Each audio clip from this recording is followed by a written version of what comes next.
यही जीआरपी की हमारी पहली क्लास।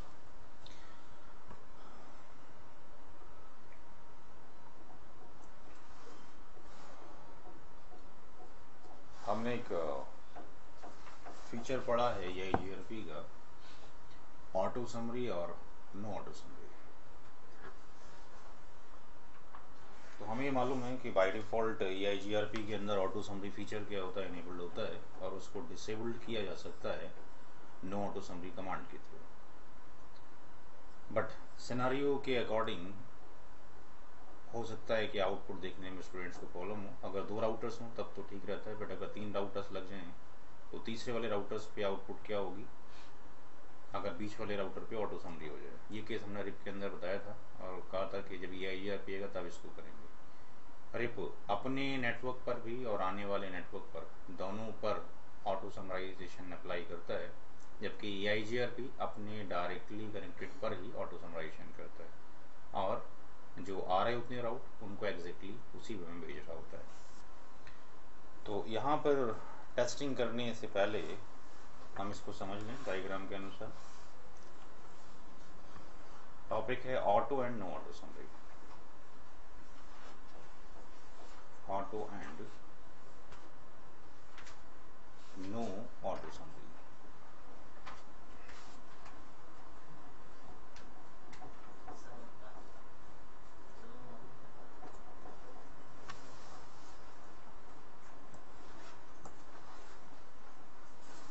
जो डायग्राम हम यूज करेंगे auto and no auto summary के लिए, CCI रैक के according, that is R1 router की कनेक्टिविटी है R2 रूटर से और R2 जो रूटर है वो कनेक्टेड है R3 से।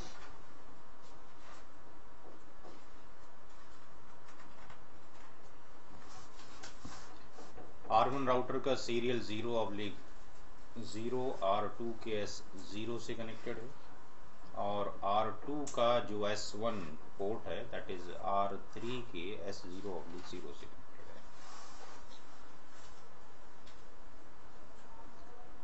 R1 के ऊपर हम यहाँ पर मल्टीपल लूप बैक फॉर्म कर रहे हैं। Let's say loop back 0, loop back 1, loop back 2 और लूप बैक 3। लूप बैक 1 10 10 01/24, इतना जो पोर्शन है that will remain the constant fix है। 1.1/24, 2.1/24 और यहाँ पर 3.1/24। R1 और R2 के बीच में जो नेटवर्क है दैट इज 12.1.1.1, वही पैटर्न पुराना, मास्किंग सबकी सीरियल की 24 हमने रखा हुआ है आसानी के लिए, .2 23 1.1.2.3 और R2 के ऊपर भी हमने 4 लूप बैक्स ले रखे हैं।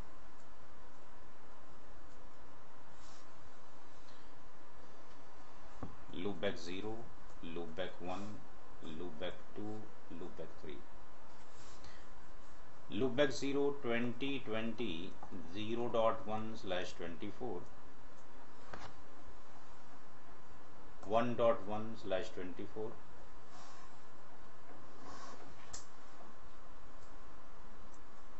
2.1/24 और 3.1/24।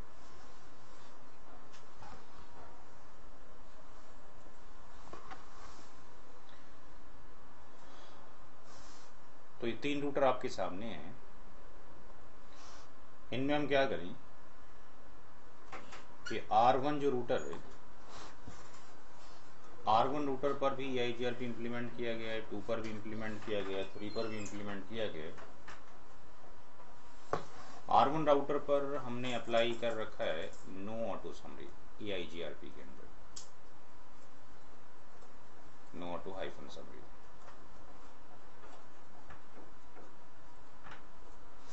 R2 राउटर पर अप्लाई किया गया है auto summary.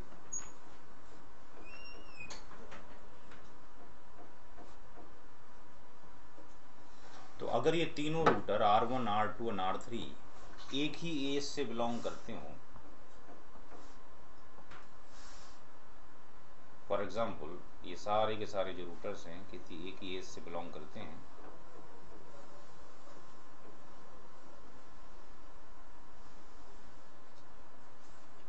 Let's say AS 1 2 3 से बिलोंग करते हैं, और R1 के ऊपर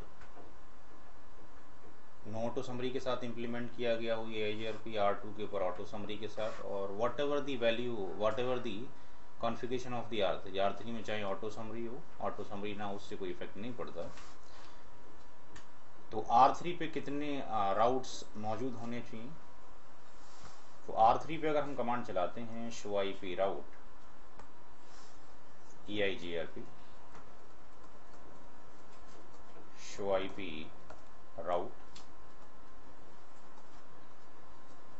EIGRP, अगर ये कमांड चलाया जाए R3 रूटर्स के ऊपर, तो R3 रूटर पे नंबर ऑफ जो राउट्स डिस्प्ले होंगे वो हमें डिस्प्ले होंगे D D D D,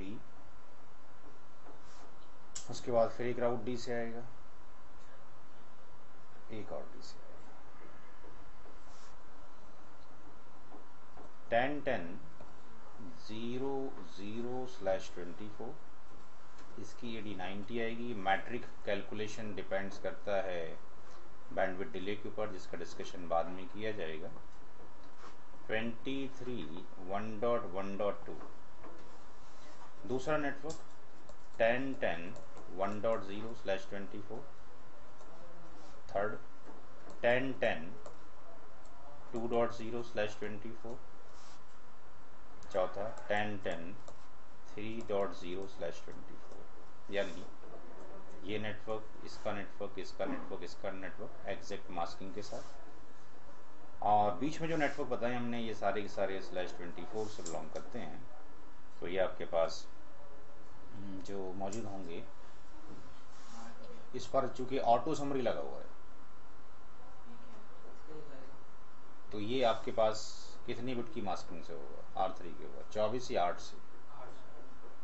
तो ये 12 का जो नेटवर्क होगा 12.0.0.0/8 से होगा, क्योंकि यहाँ पे हम ऑटो समरी अप्लाई करेंगे।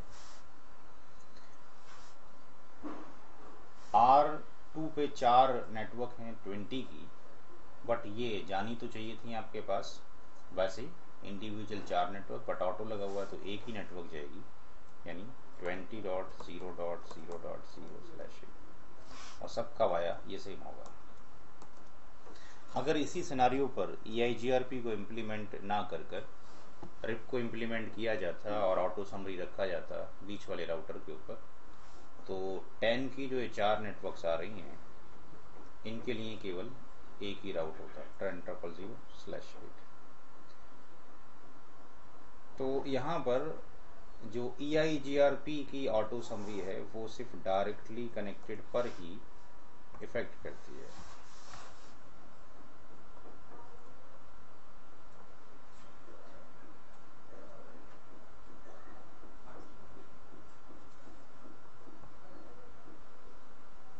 Auto summary feature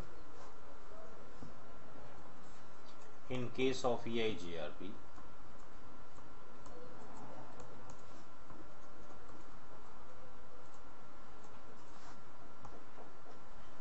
only affects on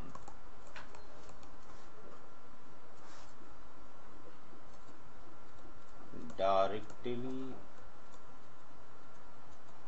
connected